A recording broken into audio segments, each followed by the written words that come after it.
ณะโฆษณาอบรมเมืองไซบุรีจัดกองประชุมเสื่อมซึมผันขยายมติกองประชุมใหญ่ผู้แทนองค์คณะพรรคเมืองครั้งที่ 8 ให้แก่คณะพรรคฮักทานเลขาหน่วยพรรคและคณะหน่วยพรรคอ้อมข้างเมืองกองประชุมครั้งนี้โดยการเผยแพร่ของทานคาราโซลุยบัวทองเลขาพรรคเมืองไซบุรีทานวันไซศรีปัจจัยหัวหน้าห้องการโยธาธิการและขนส่งเมืองมีคณะพรรคฮักทานเลขาหน่วยพรรคคณะหน่วยพรรคห้องการอ้อมข้างคณะห้องการเทียบเท่าหัวหน้าหน่วยงานและเทียบเท่าเข้าร่วม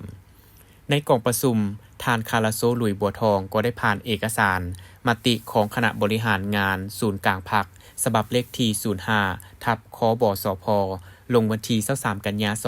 2023ว่าด้วยสืบต่อยุ่งแฮงการผันขยายแนวทางการเปลี่ยนแปลงใหม่ของพรรคเข้าสู่ลงเลิกสร้างการหันเปลี่ยนอย่างแข็งแรงเลิกซึ่งและหอบด้านในการนำพาของพรรคบทรายงานการเมืองกองประชุมใหญ่ผู้แทนองค์คณะพรรคเมืองไซบุรีครั้งที่ 8 และมติกองประชุมใหญ่ผู้แทนองค์คณะพรรคเมืองไซบุรีที่วางออก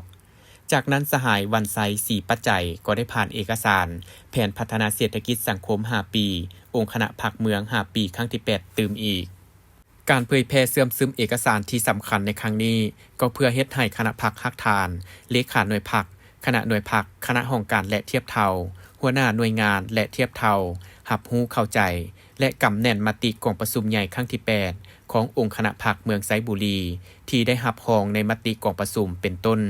ทิศทางคาดหมายสู่ชนเวียกงานจุดสุ่มแต่ละด้านแต่ละโครงเขตท่าแหงบ่มซ้อนและสิ่งท้าทายต่างๆหลังจากเสื่อมซึมแล้วจะเฮ็ดให้ผู้เข้าร่วมกำแน่นขึ้นตืมเกี่ยวกับบรรดานิติกรรมต่างๆที่พรรควางออกและนำไปจัดตั้งผันขยายในโครงเขตเวียกงานที่ตนเองรับผิดชอบให้ประสบผลสำเร็จตามแผนการและระดับคาดหมายที่วางไว้